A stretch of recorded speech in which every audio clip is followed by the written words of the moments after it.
जय हिंद दोस्तों। आप सभी का स्वागत है ड्रीम सक्सेस अकेडमी में। दोस्तों, आज के वीडियो में हम लोग इंडियन आर्मी के तहत ठीक है अग्निवीर पोस्ट के अगेंस्ट जो वैकेंसी आई है उसका एग्जाम आपको 22 अप्रैल को जो है कराया जाएगा। ठीक है, इसी को ध्यान रखते हुए हम लोग अग्निवीर के लिए जो है प्रैक्टिस सेट को कवर कर रहे हैं। प्रैक्टिस सेट नंबर आज 3 है हमारा। इससे पहले आपको बता दूं कि हम लोगों ने 2 तक प्रैक्टिस सेट को कवर कर रखा है। यदि आप लोगों ने उस वीडियो को नहीं देखा हो तो वीडियो के सेक्शन में जाइए, वहाँ से जो है आपको सारे वीडियो मिल जाएंगे। और इसी तरह के डेली वीडियो पाने के लिए यदि आप चैनल पर पहली बार हैं तो चैनल को सब्सक्राइब कर लीजिए, बेल आइकन को प्रेस कर लीजिए ताकि कभी भी मैं वीडियो अपलोड करूँ तो उसका नोटिफिकेशन आप तक जाए। ठीक है, देखिए मॉडल प्रैक्टिस सेट जो है आपको पूरी तरह से जो आपके सिलेबस है उसके सिलेबस पर आधारित है। तो इसमें 30 जीके जीएस का प्रश्न जिसको हम लोग कवर करेंगे। आप लोग जो है कमेंट करके जरूर बताइएगा आप लोगों ने कितना क्वेश्चन सही किया। ठीक है, चलिए स्टार्ट करते हैं आज का। तो देखिए दोस्तों, मॉडल पेपर 3 है। ठीक है, एक बार आप लोग जो सेशन को लाइक कर दीजिए। और देखिए क्वेश्चन नंबर 1 है कि इनमें से कौन सी भारत में सबसे लंबी नदी है। ठीक है, तो काफ़ी आसान क्वेश्चन, आप सभी को पता होगा भारत की जो सबसे लंबी नदी है यह गंगा नदी है। ठीक है, किंतु इसका लंबाई यदि आपसे पूछ रहे कितना किलोमीटर लंबा है तो याद रखिएगा यह 2525 किलोमीटर जो है इसकी लंबाई है। ठीक है, बहाव की दृष्टि से पूछे, ठीक है, भारत की सबसे चौड़ी नदी पूछे या नहीं तो फिर आपका ब्रह्मपुत्र नदी सही आंसर हो जाएगा। ठीक है, किंतु लंबी पूछे तो गंगा होगा आपका। ठीक है, नर्मदा नदी देखिए ये बंगाल की खाड़ी में नहीं गिरती है, बाकी सारी नदियाँ गंगा ब्रह्मपुत्र और गोदावरी या बंगाल की खाड़ी में जाकर गिरती है। ये भारत हो गया। ठीक है, ये आपको बंगाल की खाड़ी यहाँ पर मिलेगा। ठीक है, ये आपको अरब सागर है। तो नर्मदा तथा ताप्ती दो ऐसी नदियाँ हैं, याद रखें नर्मदा तथा ताप्ती। ठीक है, दो ऐसी नदियाँ हैं जो कि आपको अरब सागर में गिरती हैं। तो क्वेश्चन आता है कि कौन सी नदी इनमें से अरब सागर में गिरती है, तो याद रखिए नर्मदा गिरती है।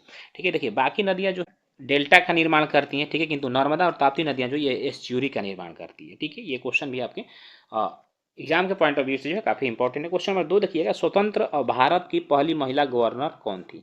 देखिए यहाँ गवर्नर कहने का मतलब स्वतंत्र भारत की पहली महिला राज्यपाल कौन थी। ठीक है, राज्यपाल, तो याद रखें राज्यपाल जो थी यह आपको सरोजिनी नायडू थी। किस राज्य की थी, तो यह आपको उत्तर प्रदेश यानी यूपी की प्रथम महिला लेडी राज्यपाल थी। ठीक है, देखिए सरोजिनी नायडू की यदि बात करें तो 1925 ईस्वी में कांग्रेस का जो है कानपुर अधिवेशन हुआ था। ठीक है, जिसकी अध्यक्षता भी इन्होंने किया था।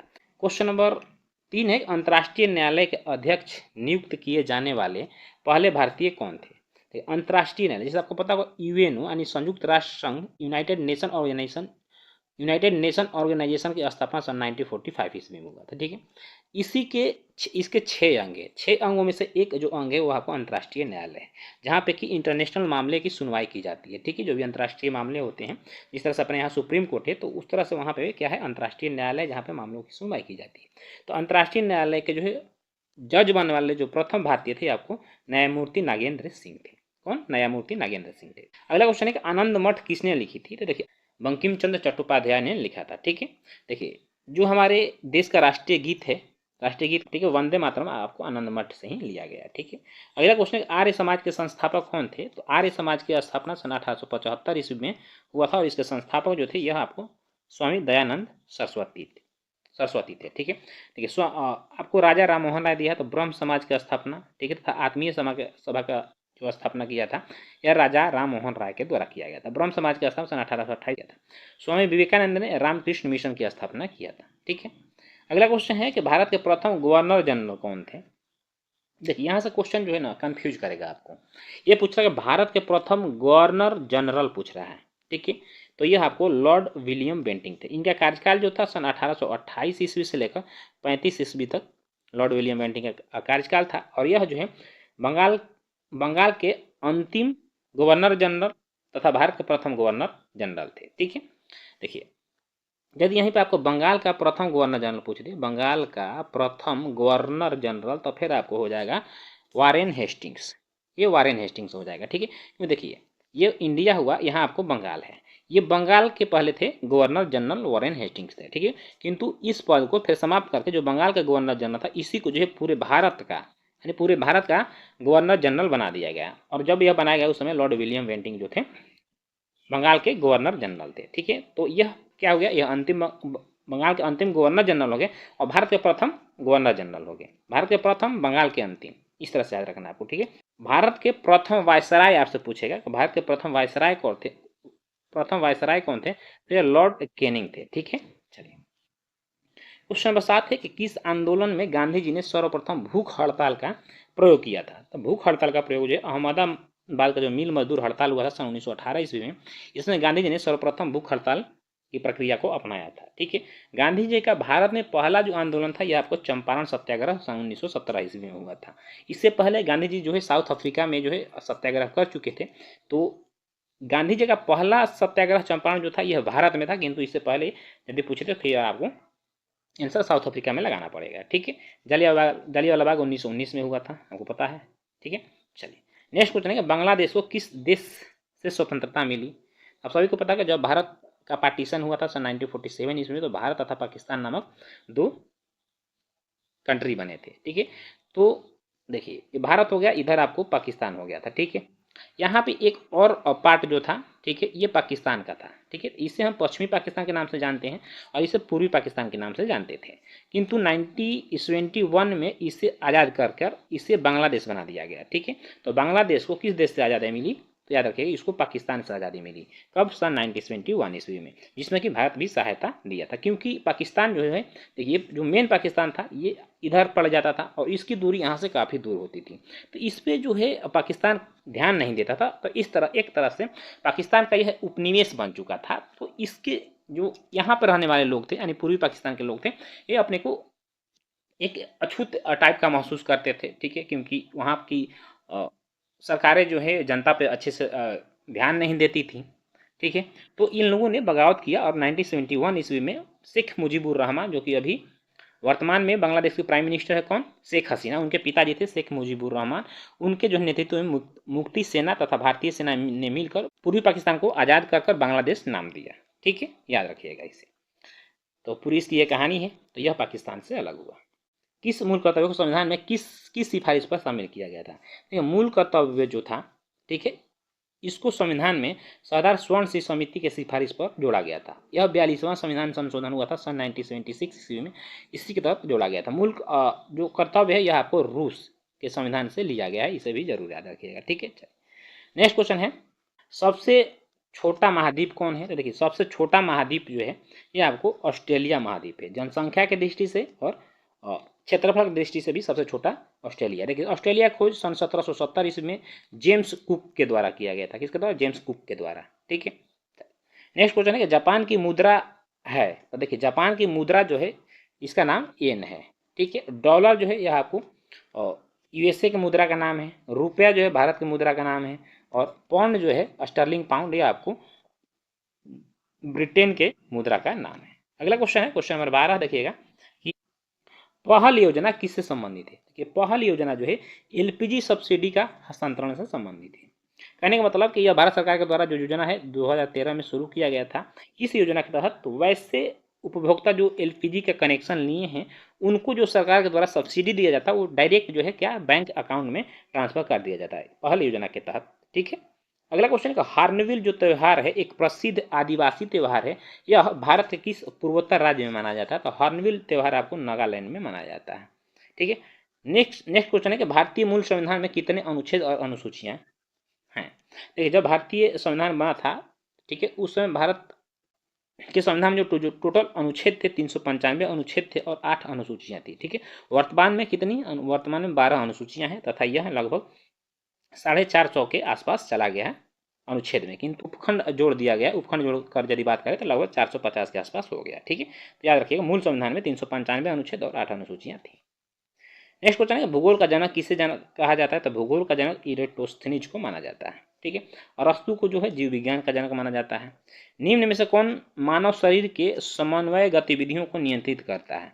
तो मानव शरीर के समन्वय जो ग्रंथियां हैं इसको हार्मोन करता है।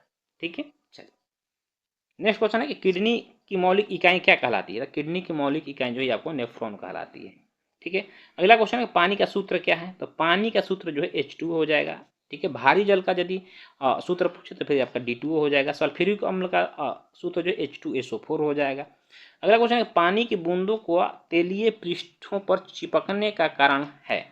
देखिए पानी की जो बूंदें तेलीय पृष्ठों पर न चिपकने का जो कारण है यह आपको असंजक बल है, असंजक बल के कारण जो है यह एक दूसरे पर नहीं चिपकते हैं। ठीक है, नेक्स्ट क्वेश्चन है मनुष्य की श्रव्यता की सीमा क्या है, यानी मनुष्य जो है कितना हर्ट्ज की ध्वनि को सुन सकता है। तो यह 20 हर्ट्ज से 20,000 हर्ट्ज तक की ध्वनि को सुन सकता है। बाकी 20,000 हर्ट्ज से जब आगे बढ़िएगा तो इसको मनुष्य नहीं सुन सकता, इसको कुत्ते सुन सकते हैं या फिर चमगादड़ सुन सकते हैं। ठीक है, देखिए क्वेश्चन नंबर 21 है कि वायुमंडल की वह परत जिसमें विद्युत चालकता होती है वह कौन से परत में होता है। तो याद रखिए यह जो है आपको आयन मंडल में होता है। किसमें? आयन मंडल में होता है। ठीक है, नेक्स्ट क्वेश्चन है कि निम्नलिखित में से किसने इलेक्ट्रॉन की खोज किया था। देखिए ये सब बेसिक चीजें हैं। ठीक है, ऑनलाइनर प्रश्न है आपका।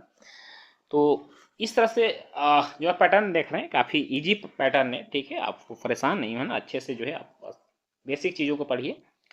आपके पास जो भी बुक है उस बुक को रिवीजन अधिक से अधिक करिए। रिवीजन करिएगा तो आपके एग्जाम में उसका ज़्यादा जो है इफेक्ट पड़ेगा, क्योंकि अब नया चीज़ आपको पढ़ने की कोई ज़रूरत नहीं है। जो भी आपके पास बुक है, बेसिक बुकें हैं, उसका जो है ऑनलाइनर प्रश्न होगा। ठीक है, उसको आप ऑब्जेक्टिव रूप में याद करिए या ऑनलाइनर पढ़िए। ठीक है, और डेली आप एक सेट लगाइए, उसमें देखिए कि आपका कितना नंबर आ रहा है। आप कमेंट जरूर करिए कि आपको 30 जो जी के जीएस के प्रश्न है उसमें कितने आप सही कर पाते हैं। ठीक है, इसमें तो आपको 25+ आसानी से आप सही कर सकते हैं। ठीक है, चलिए देखिए क्वेश्चन नंबर, हाँ ये देख लीजिए। तो देखिए इलेक्ट्रॉन खोज जो है आपको जे थॉम्सन के द्वारा किया गया था।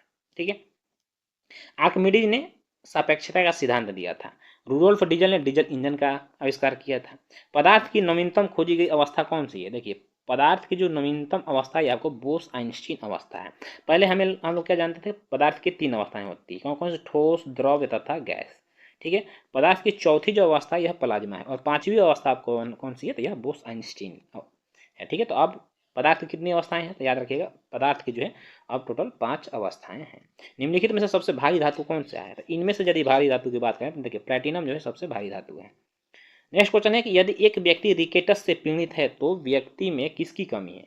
देखिए रिकेटस जो होता है यानी कि सूखा होता है, या सूखा रोग इसके बोलते हैं। ठीक है, यह हड्डियों का रोग है, तो यह विटामिन डी की कमी के कारण होता है। ठीक है, देखिए विटामिन डी का रासायनिक नाम यदि आपसे पूछते याद रखिए, इसका नाम रासायनिक नाम कैल्सीफेरॉल है। विटामिन ए का रासायनिक नाम रेटिनॉल है। विटामिन बी का रासायनिक नाम थायमिन है, और विटामिन के का रासायनिक नाम फेविकोनॉन है। ठीक है, अगला क्वेश्चन है कि तापमान दिखने के लिए थर्मामीटर में किस का प्रयोग किया जाता है। तापमान दिखाने के लिए थर्मामीटर में जो प्रयोग किया जाता है आप सभी को पता है, पारा का प्रयोग किया जाता है। चांदी का संकेतक क्या है? देखिए तो चांदी का जो संकेतक है आपको एजी है। ठीक है, एयू जो है यह सोना का संकेतक है, इसका सोना का। फेरस यानी लोहा का, एफी जो है यह लोहा का संकेतक है, और एच जी जो है अब जिसको बताया आपको यह पारा का संकेतक है, एच जी। ठीक है, नेक्स्ट क्वेश्चन है फायदोमीटर का प्रयोग किया जाता है। देखिए फायदोमीटर का प्रयोग जो है समुद्र की गहराई मापने में किया जाता है। किसकी? समुद्र की गहराई मापने में। क्वेश्चन नंबर 29 कार्बन डेटिंग निम्न की आयु निर्धारित प्रयुक्त होती है, यानी कार्बन डेटिंग का प्रयोग किसकी आयु ज्ञात करने के लिए किया जाता है। तो यह कार्बन डेटिंग का प्रयोग जो है आपको जीवाश्म का पता लगाने के लिए कार्बन डेटिंग का प्रयोग किया जाता है। पीयूष ग्रंथि कहाँ स्थित होती है? देखिए इसे हम पिट्यूटरी ग्रंथि के नाम से जानते हैं। पिट्यूटरी ग्रंथि को मास्टर ग्लैंड कहा जाता है। क्या? इसको मास्टर, ठीक है, ग्लैंड भी कहा जाता है। ठीक है, और यह मस्तिष्क के बीचों बीच होता है। ठीक है, कहाँ? मस्तिष्क में होता है, और मस्तिष्क के बीचों बीच में होता है, बहुत छोटा होता है। ठीक है, किंतु सारी ग्रंथियों को जो है यह नियंत्रित करता है। ठीक है, आगे आपको 31 से लेकर 50 तक के जो प्रश्न है मैथ और रीजनिंग के, तो आज का सेशन हम जो है यहीं समाप्त करते हैं। मैथ और रीजनिंग के लिए जो है मैं आपको इसका PDF टेलीग्राम चैनल पे शेयर कर दूंगा। यदि आप लोगों ने टेलीग्राम चैनल को ज्वाइन किया है अभी तक, नीचे डिस्क्रिप्शन में जाइए, वहाँ से टेलीग्राम चैनल को ज्वाइन करिए और इसका PDF प्राप्त कर लीजिए, जहाँ से मैथ और रीजनिंग का जो है सॉल्व दिया हुआ है। चलिए तो इसके मिलेंगे नेक्स्ट एपिसोड में। आपको आज का सेशन कैसा लगा कमेंट करके आप जरूर बताइए। अच्छा लगा हो तो अपने दोस्तों में से जरूर शेयर करिएगा, ताकि उनको भी अधिक से अधिक इससे फ़ायदा हो और उनको भी हेल्प हो जाए। और एक बार वीडियो को जरूर शेयर करें अपने दोस्तों में। ठीक है, चैनल पे पहली बार तो चैनल को सब्सक्राइब कर लीजिए, बेल आइकन को जरूर एक बार प्रेस कर लें, ताकि इस तरह का वीडियो आपको मिलता रहे। जय हिंद, वंदे मातरम।